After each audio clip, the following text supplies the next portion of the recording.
welcome Hi. to Bethy Life. I'm so glad you're here. Thank you. Okay, you and I just met not that long ago because I was a judge at Miss Teen Houston and you ran for Miss Houston. You won. Yes, I did. And the minute I saw you on stage, I was like, she's going to win. And it was just fantastic. And then you and I just became friends, and it's been so great. It's been great. And I remember at the pageant itself, it can be a little intimidating when you look down at all the judges, and every time you were smiling. So that was so comforting and helpful. Well, I empathize. Y'all are up there on stage in your bathing suits trying to, like, pick me. And I was like, I would be dying if I was up there, you know. So I just kind of felt for everybody. Well, I'm glad you smiled because that, you know, was the beginning of our friendship. That's right. We connected right off the bat. So Miss Texas is Labor Day weekend here in Houston, right? 7 weeks from now. I can't wait. Okay, so do you have your dress picked out? Do you have your swimsuit? Yes.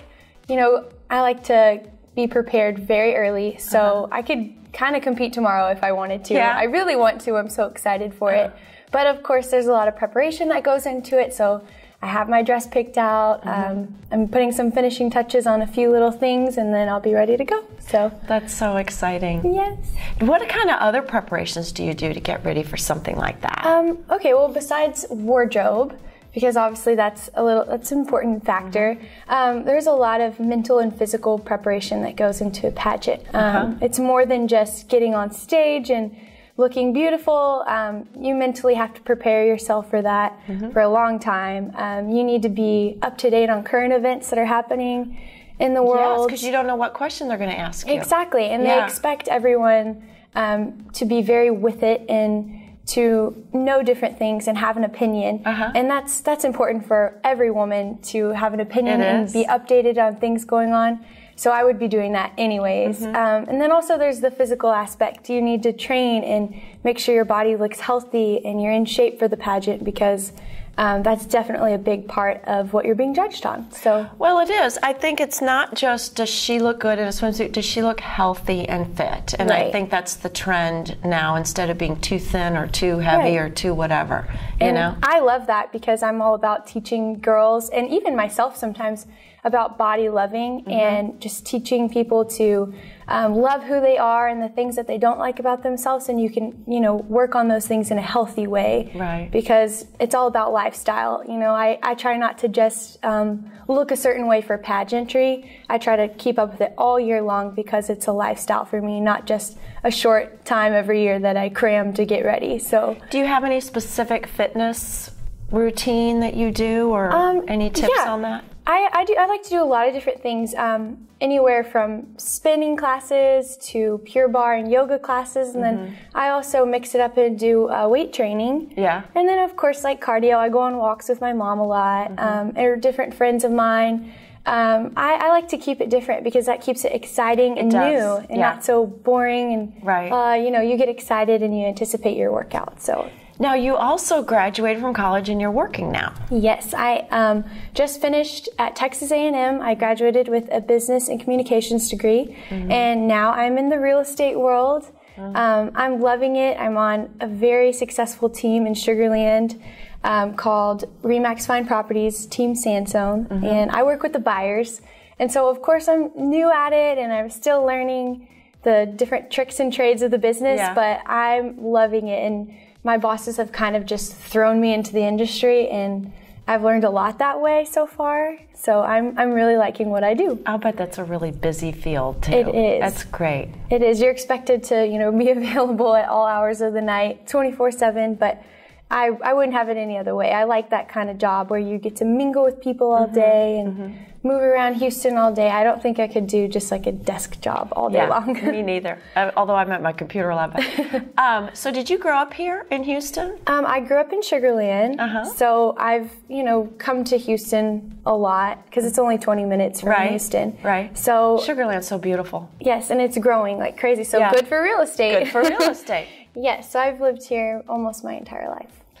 So what's the best piece of advice you've ever been given? Wow, that's a good question.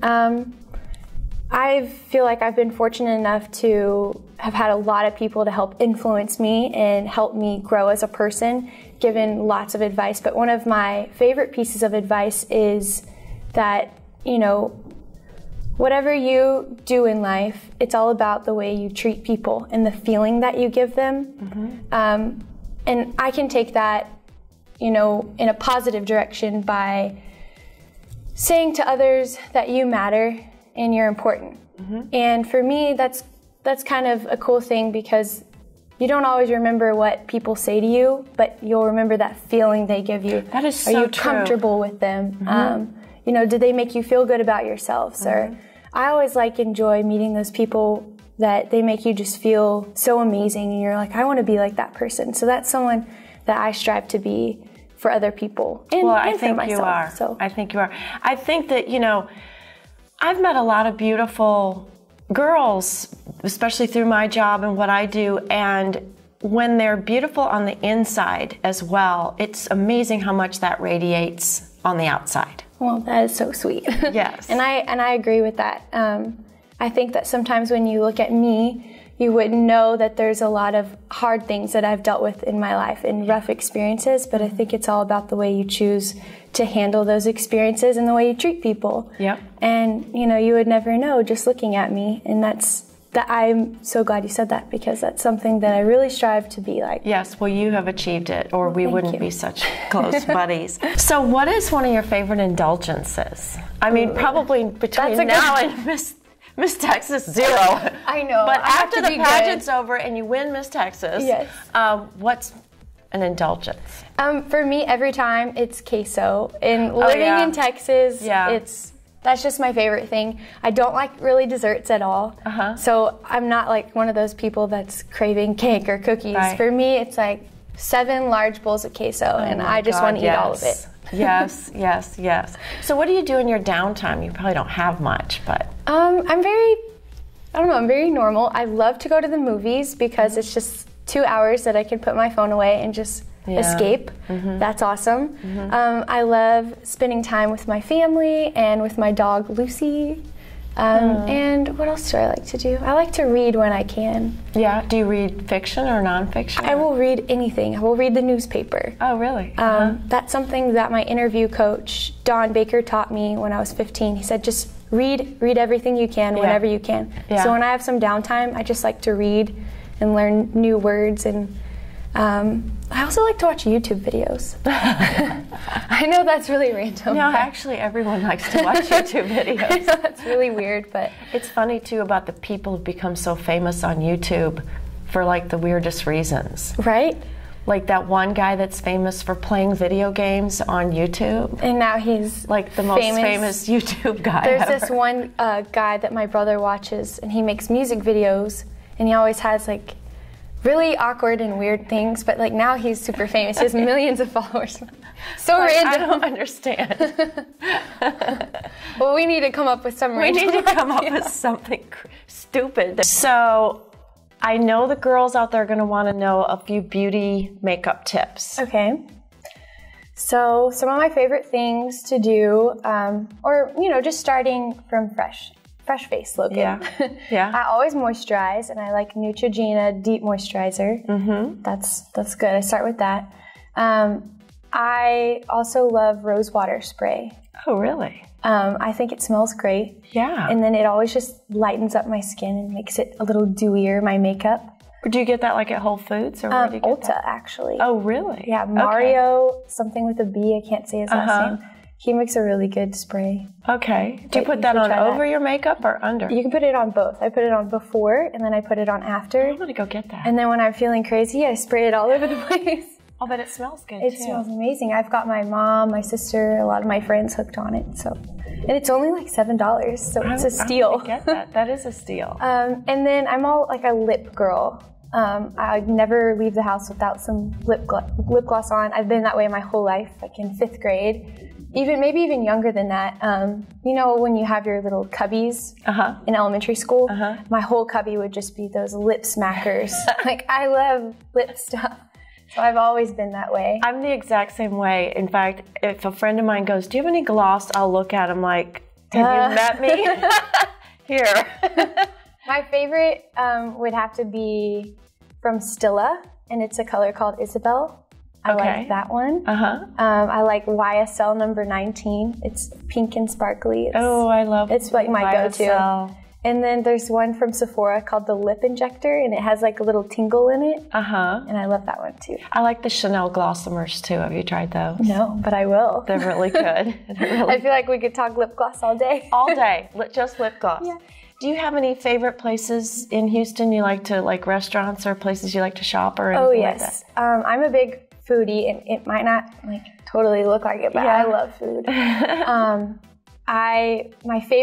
My favorite place in Houston to eat is Papa's Steakhouse. Yum. I've been going there since I was little. My dad on my birthday every year would take me on a date there.